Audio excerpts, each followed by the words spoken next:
शेतकऱ्याची मुलगी निशा म्हणून बोलणार आहे. सर्वांना माझा नमस्कार. माझे नाव दिशा आहे. मी या नाटकात दारुड्याची मुलगी म्हणून बोलणार आहे. नमस्कार, माझं नाव दिव्या आहे. मी या नाटकात मजुराची मुलगी कल्पना म्हणून रोल करणार आहे. सर्वांना माझा नमस्कार. माझे नाव आरोही आहे. मी या नाटकात नोकरीवाल्याची मुलगी आशा म्हणून सादर करणार आहे. का ग, तुम्हाला शाळेचं पत्र मिळालं का? हो ग, त्यात दिलंय तुमच्या विद्यार्थ्यांच्या अभ्यासाच्या प्रगतीबद्दल पालकांशी बोलायचे. माझे बाबा तर काही केल्याने येऊ शकत नाही. आता माझ्या घरी काय सांगू, हाच मोठा प्रश्न आहे. माझ्या घरी तर अभ्यासच केला जात नाही. माझ्या घरी काय असते आता तुम्हाला काय सांगू. चला आपण आपल्या घरी कसे असते याचा सर्वजणी अभ्यास करू. चला मग आपण प्रत्येकाच्या घरी जाऊन पाहू. ते माईक खाली ठेवून घे. आई ग, मला तुझ्याशी एक काम होतं. काय काम आहे सांग लवकर, त्यांचा ऑफिस मध्ये जायचा टाइम झालाय. अगं आई, माझा अभ्यासच पूर्ण होत नाही ग. मग काय तुझा अभ्यास की मी तुझ्या बरोबर शाळेत जाऊ? अगं आई, तसं नाही ग. तुम्ही थोडं तरी माझ्या अभ्यासावर लक्ष देत जा म्हटलं. तुझे बाबा रोज ऑफिसला जाता आणि मला घरचे कामं सुटू देत नाही. त्या बापांना शाळेचे सर्व पुस्तक सर्व साहित्य तुला आधीच आणून दिलाय. आता तुझ्या अभ्यासाचं तूच पाहत बस. काय झालं बेटा अभ्यासाचं? माझा अभ्यासच पूर्ण होत नाही बाबा. तिकडं ऑफिसचं टेन्शन, घरी आल्यावर तुझं टेन्शन. टेन्शन नाही हो बाबा, मला अभ्यासाचं थोडं समजून सांगत जा बाबा. मी जर तुला समजावून सांगत बसलो तर एवढ्या ट्युशना तुला लावायची काय गरज होती मला? नाही हो बाबा, घरी आल्यावर माझ्या अभ्यासावर तुम्ही लक्ष द्यायला हवे बाबा. जाऊ द्या बाबा, माझा अभ्यास मीच करते. माझा एक प्रश्न होता. बाबा, आपल्या राज्याचे मुख्यमंत्री कोण आहेत आता? मी, माझा वावर आणि माझं पीक हेच माझं राज्य. याचा मुख्यमंत्री मीच आहे. हीच माझी पावर. बाकीचं काही घेणं देणं नाही मला. निशे, ते वावरातून आले त्यांचं काही डोकं हात नको बसू. आई, मग तूच सांग, आपला जिल्हा कशासाठी प्रसिद्ध आहे? आपला जिल्हा वावरात जाण्यासाठी आणि वावरातून घरी आले की घरचं काम करण्यासाठी प्रसिद्ध आहे. तू या अभ्यासाचे प्रश्न तूच पास जाय. आमचं काही डोकं खात नको बसत जाऊ. पण काही प्रश्न पडले तर मग कोणाला विचारत जाऊ? तू आम्हाला प्रश्न विचारत बसतो. त्या शाळा काय त्यासाठी आहेत तर? तुला आम्हाला त्रास देऊ नये यासाठीच तर तुला शाळेत टाकलं. दादा, लेकरांच्या अभ्यासावर तुम्ही थोडं लक्ष द्यायला हवे. निशे, शाळेतून घरी आले की हे बाहेरचे जाणून घेत जाय. ते बाहेर भाऊ घातलेले कपडे उचलून ठेवत जाय. घरी आली की घरचंच पाहत जाय. शाळेचा अभ्यास शाळेतच सोडून देत जाय. जाऊ द्या, माझे त्याने जसा अभ्यास होईल तसा मी खाऊ ग बेटा, आलो मी. बेटा, आज काय शिकवलं शाळेत?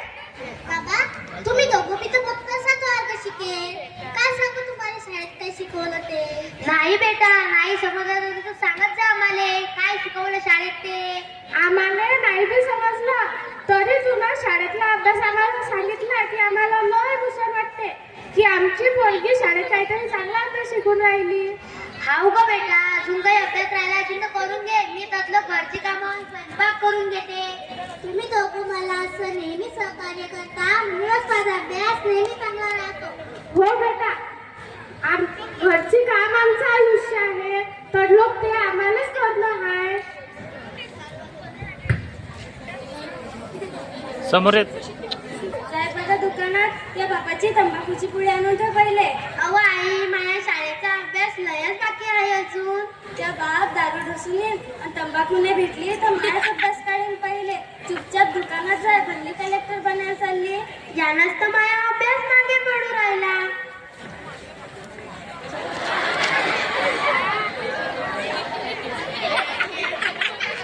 कोण कोणाच्या मागे पडू राहिला बे?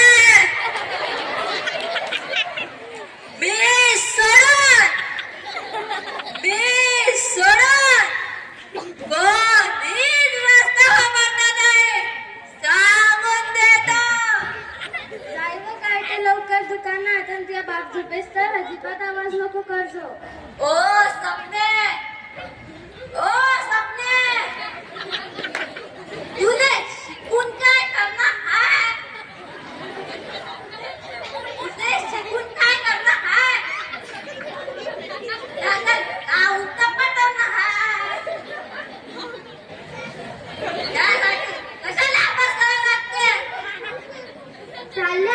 म्हणा. शाळेतला अभ्यास शाळेतच करून घेत जाय. जाऊ दे, तशा बी माया वया कोऱ्यात आहे. शिकीन मी ते कमी ते. असं आहे ना आपल्या प्रत्येकाच्या घरचं. चला आपण आपल्या आई बाबांना एका महाराजांकडे घेऊन जाऊ, ते चांगला सल्ला देतात. चला मग सगळे महाराजांकडे जाऊ.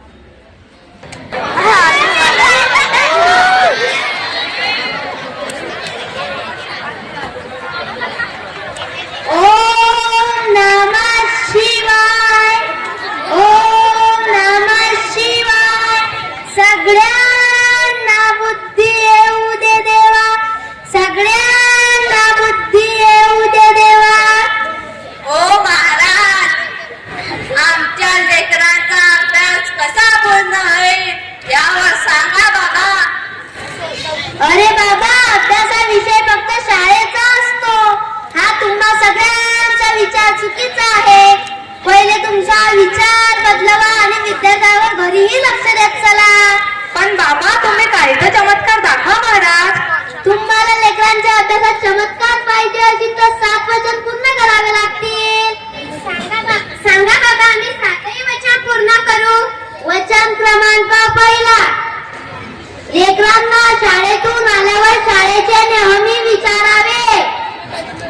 वचन क्रमांक दुसरा, तुमचे ताण तुमचे टेन्शन हे लेकरांसमोर विसरून जावे.